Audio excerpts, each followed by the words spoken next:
A $600 check could be heading to your bank account right now, but there's massive confusion about who actually qualifies, and some politicians are making claims that could leave millions of Americans wondering if their voting history will cost them money. In this video, I'm going to break down everything you need to know about the American Worker Rebate Act of 2025, clear up the dangerous misinformation spreading about eligibility requirements, and show you exactly how much money you could receive and when. Welcome to Financial Area, where we cut through the noise to bring you the financial facts that matter most. If you want to stay ahead of policy changes that could impact your wallet, make sure to hit that like button and subscribe for more essential financial updates. Let's start with what this proposed rebate actually is. Senator Josh Hawley from Missouri has introduced something called the American Worker Rebate Act of 2025, and it's designed to take a chunk of the massive tariff revenues the government is collecting and send it directly back to American families. Now, this might sound familiar because we got stimulus checks during COVID, but there's a crucial difference here. Those pandemic checks came from emergency government spending, basically the government printing money. These tariff rebate checks would be funded by the record-breaking amount of money the government is collecting from tariffs on imported goods. And when I say record-breaking, I mean absolutely unprecedented numbers. In 2025 so far, the federal government has collected $166 billion in tariff revenue. To put that in perspective, in June 2025 alone, they brought in $27 billion from tariffs. Compare that to June of the previous year, when they collected just $4 billion. We're talking about a more than six-fold increase in a single month. This explosion in tariff revenue is what's making these rebate checks financially possible without adding to the national debt. So how much money are we talking about for your household? The proposed structure is pretty straightforward. Every eligible adult would receive $600, and every dependent child would also get $600. The maximum any single household could receive is 4 payments, which means a family of 4, 2 parents and 2 kids, could get up to $2,400. But here's the catch. There are income limits. If you're single and make less than $75,000 per year, you'd get the full $600. If you're married filing jointly and your household income is under $150,000, you'd get the full amount for both you and your spouse, plus $600 for each child. If you earn more than these thresholds, your payment would be reduced, similar to how the COVID stimulus checks worked. Now here's where things get controversial, and this is probably the most important part of this entire video. There's been massive confusion and frankly dangerous misinformation spreading about who would actually qualify for these checks. This all started when Senator Hawley went on a podcast with Trump advisor Steve Bannon and made some pretty inflammatory comments. He said, and I quote, "You'd give it to the working people. You give it to our people." He went on to say that the checks would be for Trump blue-collar voters and not for Biden voters, and that wealthy Democrat donors of Wall Street wouldn't need the rebate. These comments have created a firestorm of confusion, with millions of Americans now wondering if their voting history would somehow disqualify them from receiving money.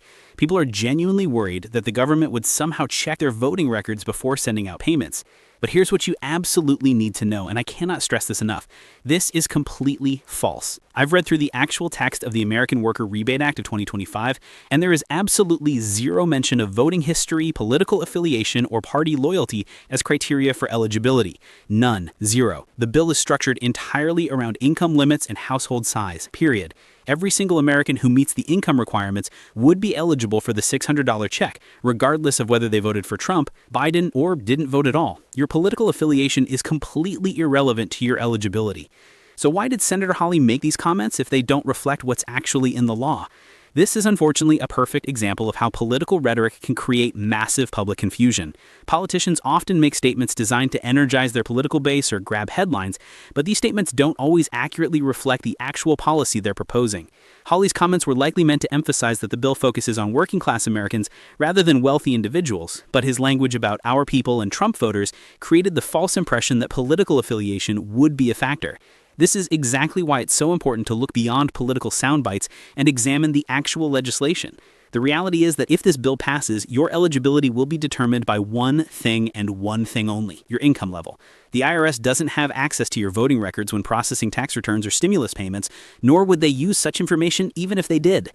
But let's talk about the bigger economic picture here, because these rebate checks don't exist in a vacuum.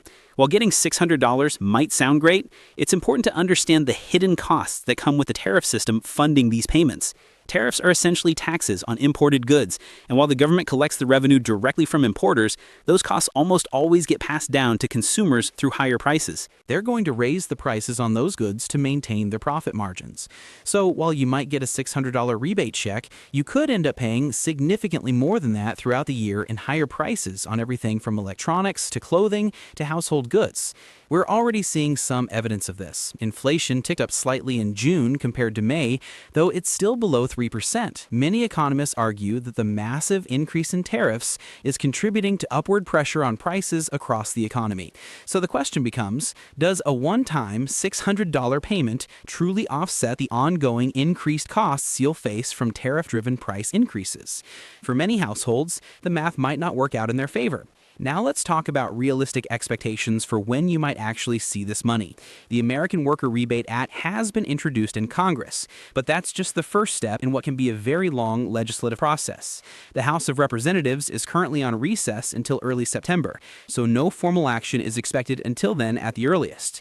Even if the bill gains traction when Congress returns, it would need to pass both the House and Senate before becoming law. If the bill does eventually pass, the Treasury Department would be responsible for distributing the payments, likely using the same systems they used for COVID stimulus checks. This means the money would be directly deposited into the same bank accounts where you receive tax refunds, or checks would be mailed to your address on file with the IRS. But there's also significant opposition to the idea of using tariff revenue for rebate checks. Some fiscal conservatives in Congress have argued that this money should instead be used to pay down the national debt or fund other government initiatives, rather than being distributed as direct payments. They argue that reducing the debt would have longer-term benefits for the economy and future generations. There's also the practical question of sustainability. While tariff revenues are currently at record highs, trade policies can change, and these revenue streams might not be as reliable in the future. Building a rebate system based on tariff revenue could create expectations for ongoing payments that might not be financially feasible long-term. So how do you determine if you'd qualify if this bill passes? It's actually pretty simple. Look at your most recent tax return and find your adjusted gross income.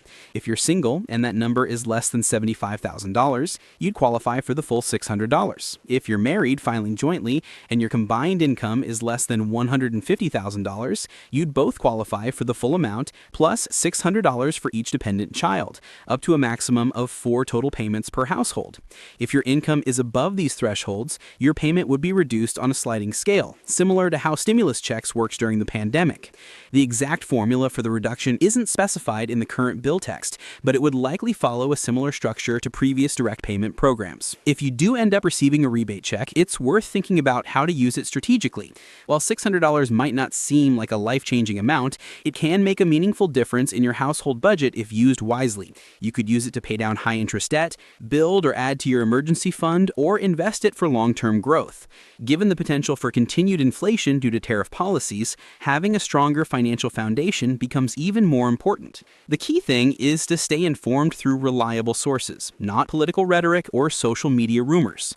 Official government websites, the actual text of legislation, and reputable news sources that fact-check claims are your best bet for accurate information. Don't make financial decisions based on politicians' podcast comments or partisan talking points.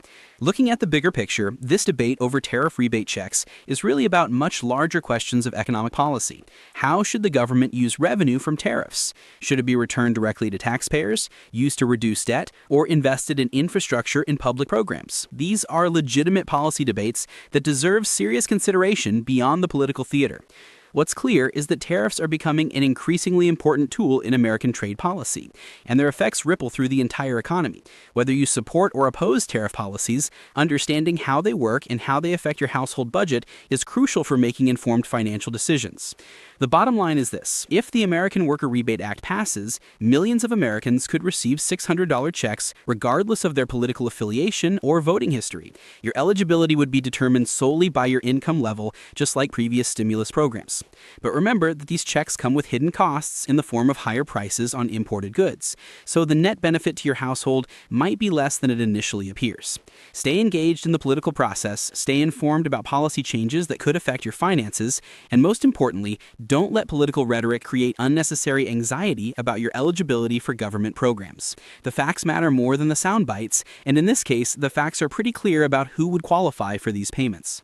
Thanks for watching Financial Area. If this video helped clear up the confusion about tariff rebate checks, make sure to give it a thumbs up and subscribe for more financial policy breakdowns. What questions do you have about this proposed rebate? Let me know in the comments below and I'll address them in future videos.